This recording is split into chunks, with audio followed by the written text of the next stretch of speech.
Marketing. If you don't promote your music, you're banking on blind luck to get discovered. But how do you go about doing it?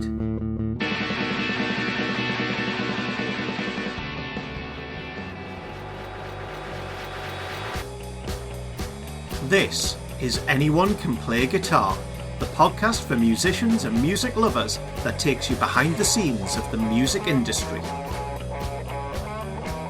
This week is brought to you in partnership with MGR Music. Ever wanted to learn an instrument, hone your skills, or pick up something completely new? You can get so far by yourself, however professional guidance can make all the difference.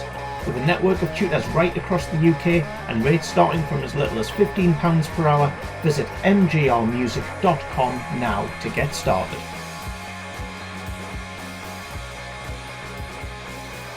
Good day and welcome to episode 47 on marketing with me, James, and him, Ben. Last week we spoke about how and when to release your music with the likes of Laurel. Really glad that I put things out really early, but I also wish that I had nurtured my talents a bit more before I'd shared with the world who I was, because I'm very different now to when I released a lot of that music. We also went into a lot of detail with Zach, ex-label owner, who now runs the popular website howtoreleasearecord.com. This all came from the point that a musician has some music recorded. Once you're ready, it's then a case of telling the world about it. But how the hell do we do this? This can be an absolute minefield for musicians.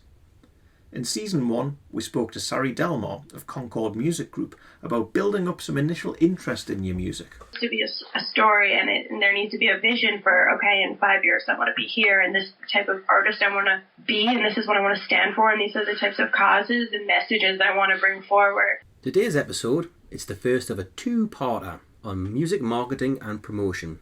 2 parts, because there's simply a lot to discuss. Mm-hmm. And well, for listeners of Season 1, you'll know we love a two-parter. Correct. Correct. Today we'll hear more about how to approach marketing your music. Some of the key things to think about, how established artists feel about their role today in music promotion, and where musicians often go a bit wrong. If somebody would give you 100,000 subscribers on YouTube instantly, and I mean active subscribers, that will be a lot of pressure. Loads to get through. So let's get cracking. Remember, a great way to support the show is to go on iTunes or wherever you get your podcasts and give us a rating and a review. It really does make a massive difference for the show. Now, on with the episode.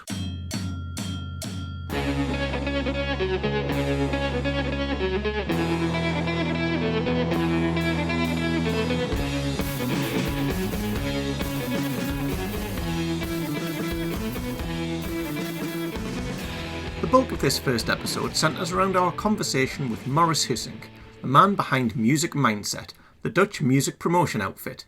This makes it an exciting first for ACPG as we welcome our first guest from Holland, with the show continuing its global reach. You can find out more about Maurice's company at music-mindset.com. So this two-parter focuses on doing the music promotion yourself. Before we get into that, there is a question to ask yourself as to whether you want to pay someone else to do all of this for you. Mm-hmm. Good question. Yeah. Back to the cost question. Clearly, there'll be a cost. Yeah. But what else is there to think about in getting your own publicist? So before we bring Maurice into the conversation, let's go back quickly to Zach. Right, where do we start, Zach, on promoting our music? What's the first step here? Right. Well, this is the probably 90% of the questions that I field from the website. They have to do with promotion. So it's good to get into this. I think that really the biggest thing you have to kind of consider is that so much of, as an audience, so much of what we encounter in terms of new music being released on the internet, so much of what we encounter is publicity driven, right? And these publicists that are driving, this content, they are really, really difficult to access and to get them to help you, even if you're paying them exorbitant, sums of money to help you. they're extremely picky, and I like to point out it makes a lot of sense because they have their own self-interests. I mean, they don't want to publicize some unknown band because it's so much work for them. I mean, there's a big chance that no one's interested because no one's heard of the band, and it's kind of a lose-lose for them. Mm. You have to establish a certain amount of credibility in order to even be considered by both publicists and professional like radio agencies. So I think that's the most important thing, that if you are an unknown band and you have some music that no one's really heard, that it's a real uphill battle to try to outsource the work of promoting your music to professionals, because professionals are going to be wary of the fact that you're untested. Yeah, I think that's a very relevant point. In season 1 of our podcast, we spoke about the need to have built up a bit of a buzz in general first. So whether that's on your local scene, or whether it's through smaller blogs or music sites, if there's not something to go with, it's going to be very hard to get like you said, a publicist interested. So, if you're just sort of think, right, I want to release my first debut album, but you've not actually already built up at least a level of interest, then that's going to be a tricky thing. Right. Yeah, but then on the kind of upside here is that the service that publicists and radio agents provide is not alchemy or voodoo or some secret sauce. I mean, they really just kind of go through a pretty like standard process. The one thing that they bring to it is the being in the club and the cachet of knowing people. But if you take that kind of social analogy, it's like, just because someone knows everyone, you can show up and always introduce yourself and make connections. Like you can start at nothing and just kind of adapt and find a place to fit in. So I like that kind of frame for how you start to do your own promotion. And so a lot of this is a lot of the content in the promo part of the site here is the DIY promotion. So chances are, at least initially, you might look into doing music promotion yourself. If that's the case, artists can often fall at the first hurdle. Here we introduce Maurice. You don't want to have a large audience when you're starting out. It's actually something that, I don't know, it seems that a lot of musicians want to have like 10,000 of followers, but believe me, you don't want to have that. All things that you will start posting if you have 10,000 followers will become so important. You probably can't handle that if you're just starting out. It may sound strange, but that's just the way it is. Okay, so are you coming at that from the angle of everything would then have orders of magnitude more pressure and focus at a point where you could really just do without that level of sort of scrutiny? Yeah, you will. It will have the amount of pressure that you're not fit for. It's the same as you can't run a marathon if the only thing that you have done the last couple of weeks is walking your dog. That doesn't really add up. So you have to go to the whole process and you have to walk the full road to see how things are working. You have to fall down a couple of times. You have to hit your head a couple of times and see how you can crawl back from that and try again and try something different and try something new. If somebody would give you 100,000 subscribers on YouTube instantly, and I mean active subscribers, that would be a lot of pressure. They'd probably behead you the first video that you put on there, because there was so many comments and you never had a comment, and suddenly you have a lot of comments telling you that you're ugly and that you're worthless and whatnot, and you shouldn't be making videos or be making music. So you have to grow into that. It's a process, and you have to just take baby steps in the whole process. Yeah, it's an angle I'd not given much thought about, but that makes sense. You know, if someone did say, look, pay me X amount of money and I'll guarantee that you can have X amount of thousands of followers on whatever platform, then what tends to happen from experience is that very, very few artists will write absolutely brilliant music on day one. Yes. You know, so that makes sense that you need to go through that journey. You know, it's far easier to get some brutal, harsh, maybe fair, but harsh feedback from one person to learn from and become more resilient than it is to get that from a wave of thousands of people. Exactly. In the world of instant pleasures, it's tempting to just post something out there as soon as you have it. Should you? What do you see as the most common challenges that people are instantly hit with when they've got some music and they're presented with the challenge of, I now want the whole world to know about this? What's the challenges they face, and where do they often go wrong, even at that very first point before they've even started doing anything? Yeah, well, actually there are a lot of things that I see happening, but one of the main things that are probably, I have to be honest, also relatable, but are probably the most problematic things that beginner musicians do, is to just do nothing. They just put their music online and they just sit and wait. Like, I'm probably going to be discovered and I'm going to be famous because my music is online, and who doesn't? Everybody can find my music. So that's one group of people. And the other group of people is the people that want you to listen to their music. So they contact you especially with DMs or sometimes even with email, and they send a link to a YouTube song or a SoundCloud track or whatnot, and you have to listen to that song because the way they present it, it's the next best thing. And I'm like, well, I don't know you, I don't know your music, I have absolutely no clue what to expect. Why do you think I would be your ideal fan? Is it just like throwing stuff against the wall and see what sticks, or I don't know. Yeah, and potentially I've got another 100 DMs from other people who have all sent me something extremely similar. So why yours above everyone else's? Yeah, exactly. And the strange thing is, there are in that group that sends out their music, you also have a group of people that are actually good.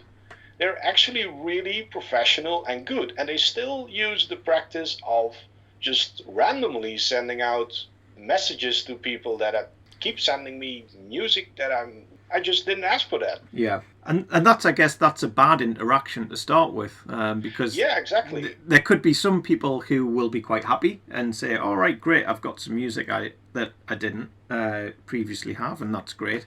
But you're right, for a lot of people, it'll very quickly just feel like spam and something they don't want.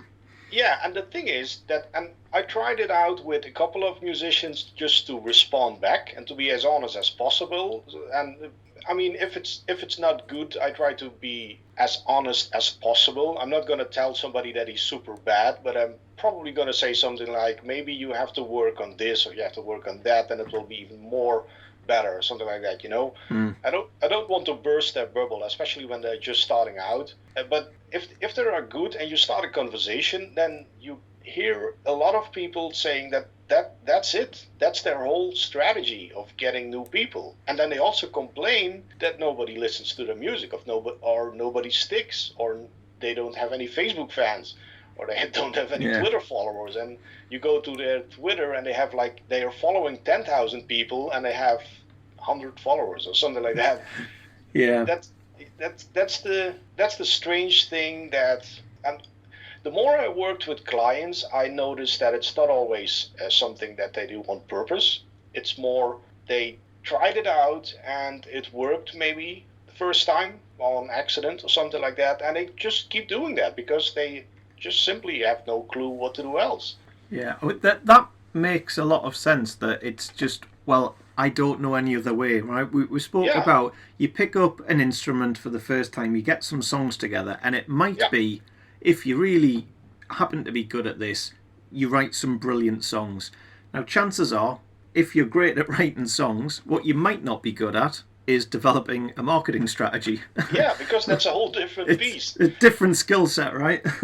Absolutely, and they sometimes have those stories about some friends of them or other musicians that are already made it, and they kind of grasp one small part of that story, and they see that as, okay, well, he did this, then probably when I do this, I will become as famous as he did.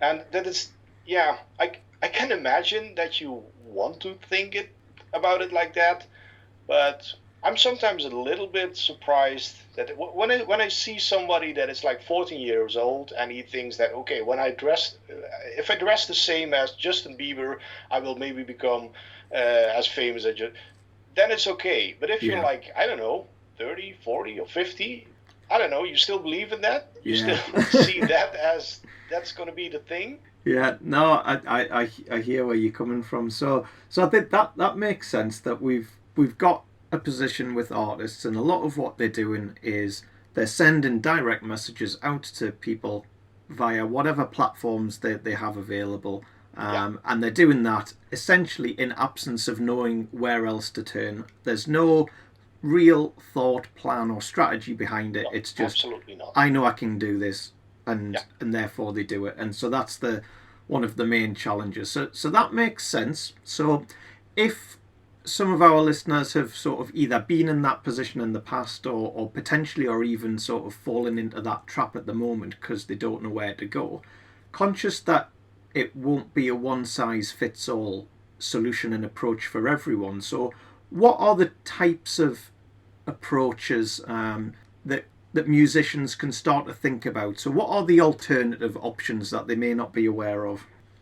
Yeah, well, the first thing is, and this is something, there are like two things. There are the position that you start at, that you want to have perfectly clear, and the position that you kind of want to go to. And I don't mean you want to be instant famous. That is like a goal that is too vague, actually.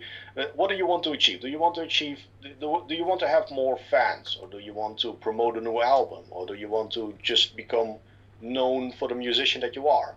That is probably the first thing that musicians need to maybe even write down, and it will really help you setting up a strategy, because just like you said, there's no really one size fits all. There are a lot of things that they can have as a goal. So if you know where you are at this moment, and if you know where you want to go, then it already makes the trip a little bit more clear, but also a little bit more easy. And one of the things that they can do is to at least start with realizing that the music market is pretty saturated. There are a lot of musicians probably doing somewhat the same. Even though you think it's a different style or a different style of music, they're probably doing somewhat the same, and they also want to get heard. So you need to be consistent enough with promoting your music in not a spammy way, but just being self-conscious and self-aware, and just present yourself as a musician, and at least start with that. I am a musician, this is my music. If you want to listen to it, you can go here, here, and here, and have that as a starting point. And don't expect magic to happen, like fame the next week, or that you become that's some promoter finds you and wants to help you make thousands of dollars. That's what we all want, but that's not how it works. So that is something that especially beginner musicians should really realize when they are starting out. Yeah, I like the point on being clear on your goals and objectives to start with, because I'd imagine the approach that you take to marketing, promoting yourself could likely be very different depending on what those goals are. So if I was a band or a musician and I was currently getting about 50 odd people to my gigs and my shows, and I want to get that to being 100, that might be very different to a band who's even on the same sort of subject playing currently to 200, 300 people and they want to get that to, 500, or for example, versus if you're launching your first single versus you've got a large back catalogue and you're about to release yet another one. Exactly. And all the things that you do in your marketing strategy kind of tie in with that. There are a lot of musicians, especially younger musicians, not per se, but I see it in a lot of strategies that some younger musicians use. For example, on YouTube or Instagram, they have the social media in their fingers. I don't know what year you are from, but I'm kind of from the 80s, from the 90s, beginning 90s. So I didn't grow up with internet. Internet was something that just happened when I was older. But they grown up with this, with the whole internet thing, so they know how it works and they know how they can create content, and they do it like super easy. They grab a phone and they just hit record, they play some songs, they put it on YouTube, and they get a couple of followers. And that is a power that they have and that works for them. But that might not be the thing that works for, I don't know, jazz musician, for example, that is like, well, I play in bars and I have absolutely no clue how to create a YouTube video, and probably nobody that is part of my audience is going to watch a video on YouTube. So you have to match the strategy that you want to use to the audience that you already have. Now, this viewpoint was backed up by Stephen Page of Bare Naked Ladies. He's been successful for some time, but hasn't been a great lover of modern marketing ways. When it comes to things like social media, I like it when people share information and share their passions. That reminds me of the old days. It was literally word of mouth. Mm-hmm. But I have a hard time engaging on social media myself. Like, part of me resents the fact that it's part of my job now. Or that people feel that they're owed some kind of constant personal contact, because it's hard enough for me to stay in contact with my family. I'm away a lot. And it's like, I don't want to fake it and make it seem like I'm everybody's friend. I watch other musicians who are really good at it. It's not like they're phony. They have a real knack for being able to be inclusive that way on that kind of thing. And I also don't like feeling like if something doesn't, a gig doesn't sell, that somehow it's like, well, you didn't tweet about it enough or the right way or whatever. And it just seems like that shouldn't be the only, it's an easy fallback for everybody else in the business, if it's a promoter or a record company or management or whatever else. If they can find a way to blame the artist, they will. Mm-hmm. But at the end of the day, it is the artist's name up there, and it's the artist that the promoter's taking the risk on. Yeah. So is Stephen an artist who just hasn't moved with the times, hasn't needed to, just to his, because of his prior success? Or does he perhaps just have his priorities right? The Sheepdogs have been a band since 2006, so social media has pretty much always been a thing for them. But again, they're still not great fans. So one of the things that we're going to focus on in the next season of the podcast is a little bit more on social media, because obviously it's the thing, isn't it? Yeah. So what's your relationship with social media? Is it something you enjoy, or is it just an unnecessary evil? It's a little both, I guess. I'm not a huge fan personally, but I do utilize it. I go on Twitter for news, but then I just get angry, and so I have to log off. But Ryan, you should almost talk to Ryan, our bass player, because that's our manager. He's very in tune with it, but it's obviously very important because we don't want to be one of those bands that just sits back and goes, musicians getting screwed because online and anyone can download anything and streaming sites pay nothing, and it's true, but there's lots of opportunities, I guess, with the changing technological landscape of music, and so you can there's different ways to promote your band, and obviously social media gives you all these various outlets, and I guess it comes down, I think what Ryan would say would be, it all comes down to doing it in your own way. And so we try to have fun with it. Like, we post silly videos of me and Jim like playing acoustic guitars before shows, warming up, acting like hillbilly idiots. It's good to have a sense of humor. I think that's very important because it's more personal to you. Yeah, I would agree. And it's still, whatever we do is all about the music. Like we're not just in this to be famous or trying to get rich or anything. We're in it because we genuinely love music. And so whatever we do social media wise, it's just to try to get people to listen. And, it could be as simple as we have these little printout lithograph pattern Sheepdogs things that we're giving to folks at the shows here that kind of promote our music. So you take it home and you get on the back side you can find a link to hear all our stuff and just trying to get use it to get people to listen to the music because that's what it's all about. This week is brought to you in partnership with MGR Music. Ever wanted to learn an instrument, hone your skills, or pick up something completely new? You can get so far by yourself, however professional guidance can make all the difference. With a network of tutors right across the UK and rates starting from as little as £15 per hour, visit mgrmusic.com now to get started. Now it's time for our regular Good Cause slot. This week it's over to Maurice. Yeah, well, I would like to give a shout out to the Clini Clowns. They help children that are, they're probably not going to make it, terminally ill. And those clowns help to lighten the day of the patients. And they do a really good job. It's a really difficult job.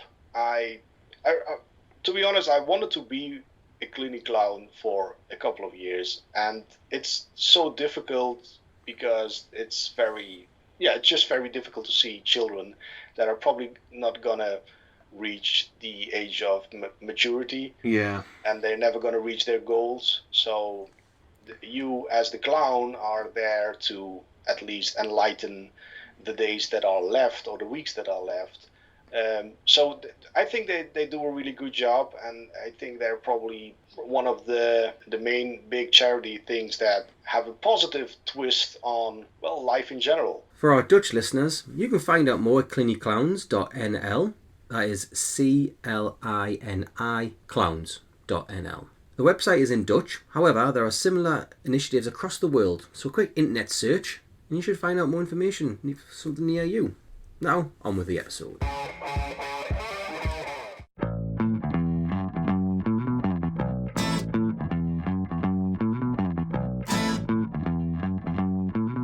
So, everyone wants to stand out from the crowd.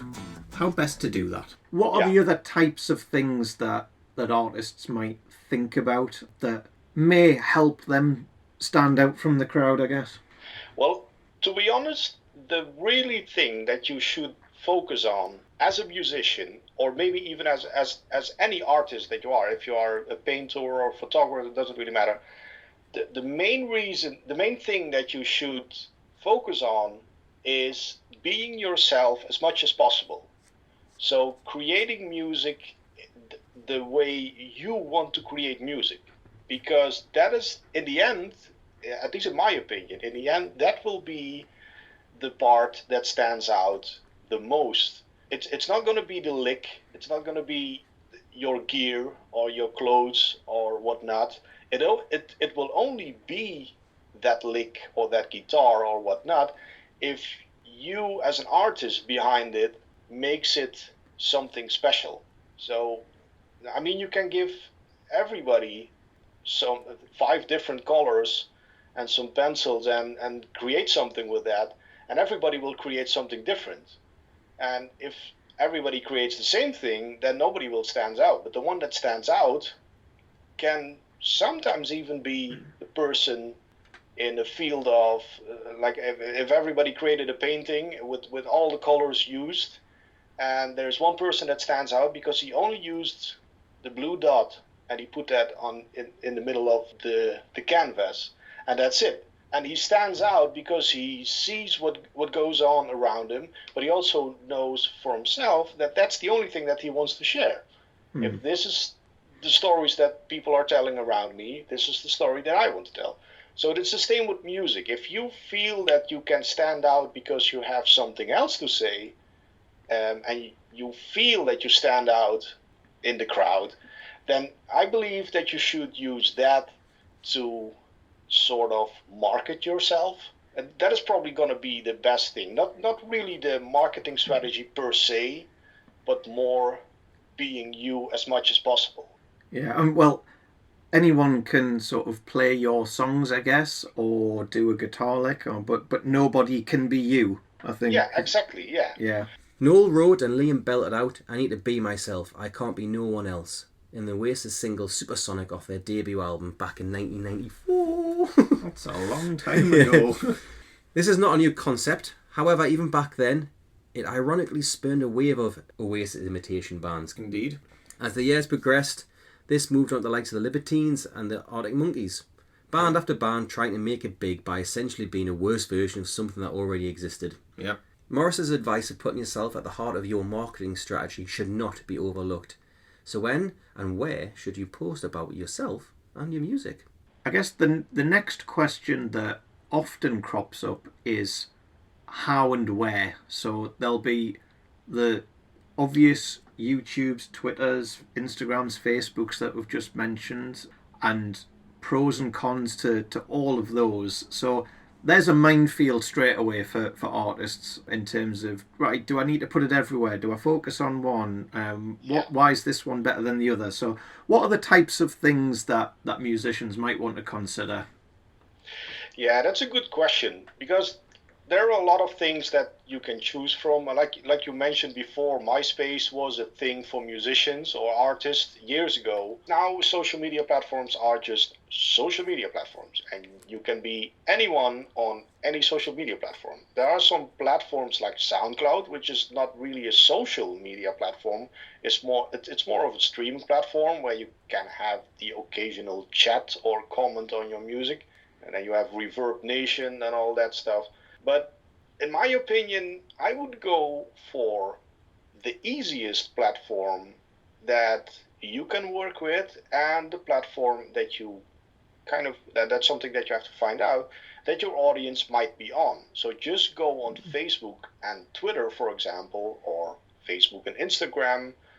Just pick 2 or 3 platforms that are really big, major platforms, and try to find not only similar music to your music, because that will also help you find the audience. The people that are following those accounts are probably also interested in your music. But then you start just doing nothing, not following everybody that is following that artist. That's a tactic, but probably not the best one. Just see what happens. See what the musician that kind of so-called resembles you, or maybe you want to be like him or her in the end. See what he or she is posting, and try to mimic that. Try to do the same thing. Try to talk about gear if he's talking about gear, and if the audience loves that, try to talk about your gear. Try to talk about, and just build up from there. And not only will it help you to become more familiar with the platform, but it will also help you to start sharing things that concern you. So that would be the first step. And if you combine that with sharing other stuff from other people and other musicians, because you don't want it to be a one-man show, if you share stuff that other people, for example, if you have fellow musicians, then you can share their music as well. If you have some interesting music news or news that you want to talk about on your platform, then you can share that as well, as long as it matches you as the musician. So if you start sharing what you have had for dinner 2 days ago, then you might want to reconsider your strategy, because people are going to be like, well, I don't care. You had breakfast. Everybody had breakfast. What's in it for me? Yeah. So that's something that you might want to avoid. Yeah. I think if you're talking about there, I like the idea of just observing what similar types of artists who are maybe slightly further down the road and a little bit more successful than you, see what they're doing. Yeah. I'd imagine if they are, say, posting a picture of their breakfast and that's getting a lot of interest, and that helps then build on to, letting them know a little bit more about you as an artist, which can then sort of get more people interested for when you do post the guitar lick or whatever it might be, then that could work. But equally, if people are posting pictures of food and nobody's interested, then that's an indicator. Or if they're not even doing it at all, then I guess that's all to your point of seeing what other people are doing and what's working. Yeah, exactly. And that is also why you have to find people that are, like the way you mentioned it is really good, a little bit further down the road. Not really at the point of being the Rolling Stones, for example, because probably the Rolling Stones could post anything and people will click like, you know? Yeah. they have that status. But you want to find a musician that is just a couple of steps in front of you, that maybe had a couple of live shows, maybe had a couple of albums, and they have an audience that is, say, like 10 times bigger, and see what they're doing and try to mimic that. So you're kind of going into the... almost in the slipstream. Yeah, in the slipstream. So if you do that, then you might also get some traction, because you might see that they are posting about things that are a really hot topic in music. And you can not post the exact same thing, but also post around that topic. So that can be a really great way to grow your audience in a natural way. What could be some of the, I guess, the pros and cons of instantly releasing some content? Because just because you can, I guess, doesn't mean necessarily that you should straight away. No, that's right. That's something. Well, you should be putting out content that, and that is what I see that younger people do a lot. They try to share everything that they do. So, and I'm not sure if it's kind of if it's something that they plan to do, or if it's something that is just in their nature. Maybe I'm generalizing here. I'm not really sure, but we're just going to go with it. I see that a lot of younger people just have the ability to share anything that they do. So the positive thing with that is that they entice people that they are working on something. They share a small riff that they are working on. They share some new gear that they have bought and that will be used in an upcoming album. So with that, they entice people to keep in touch, to go to their platform, to YouTube or Instagram or whatnot, and check their profile and see what is going on with the gear. So what is going on with that lick that you played? Is it becoming a song yet? So they do it so naturally that it becomes interesting enough for a lot of people to see where the whole story goes. As for a lot of other people, a lot of other musicians, if you come from an era that all the gear that you had needed to be set up, for example, you couldn't record something within 15 minutes. That was not possible. If you had a computer in the 80s, then it would take probably 50 minutes for it to boot up. Yeah. So that was something. Things took more time. So maybe, like I said, maybe I'm generalizing, but it's something that the way I see it, I see a lot of musicians from my age do that.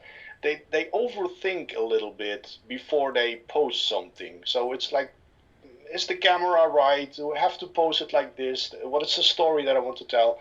There is a lot more involved in the whole content creating process. So when they share something, it's sometimes high quality, that's okay, but they don't have the time or the ideas to create content as quickly and as often as the younger generation does. Some good advice on slowly growing your audience there from Maurice. Marketing and promoting your music certainly comes with a lot of things to think about, and we're only just getting started. Additional news snippets from the interviews you've heard today will pop up in other episodes later in the season, and at the end of Season 2, we'll release each conversation with all of our guests in full as standalone episodes. As a reminder, if you like the show, please take a few seconds just to give us a rating and review wherever you get your podcasts from. It makes a huge difference in helping us grow our audience and promoting the show. Coming up next week is the next instalment on music promotion. Part 2 of a two-parter, James. Indeed. There'll be a little bit more from Maurice, as you could expect, and a little bit more from Zach, as well as the usual sprinkling from top artists. We also introduced Kevin Brown of GigRev to the show. The reach for an artist was gradually becoming less and less and less without paying Facebook all the time. So I think even a few years ago, when I was at the sort of tail end of managing the Aussie Void, I was seeing around about 6% of bands were seeing our posts. All of the show notes for today's episode can be found at acpgmusic.com, along with our back catalogue of episodes. If you like what you hear, or perhaps have some improvements or specific guests you'd like us to consider, we'd love to hear from you. Email us at info@acpgmusic.com or hit us up on social media. Keep supporting upcoming artists, and we'll catch you next time.